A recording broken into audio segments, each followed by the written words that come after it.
Hello mga day! Tara, gumawa tayo ng simpleng appetizer na siguradong masarap at swak sa budget. Ang pangunahing ingredients natin ay alamang, sardinas at itlog. Sa isang bowl, nilagay ko na ang itlog, paminta at ang alamang. Kasunod naman natin ilagay ang sardinas o tinapa. Haluin lang mga day para magsama-sama ang sangkap. Pagkatapos, timplahan. At magpainit muna tayo ng kaunting mantika sa kawali. Pagkatapos, ilagay ang sibuyas, haluin at isunod ang bawang at sili.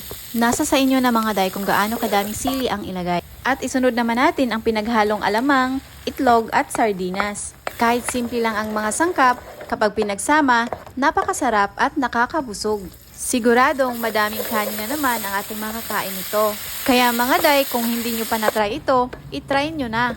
Napakadali lang lutuin ito at mura pa. Masarap itong iulam sa kanin. Naglagay din ako ng kalamansi juice at suka para mag-balance yung lasa. Mas masarap siya mga day pag madaming itlog ang ilagay. At ayan, luto na. Kaya kung sa susunod naghahanap ka ng mabilisang lulutuin, subukan mo itong alamang sardinas na may itlog. Nagtatagal din ito ng ilang weeks mga day.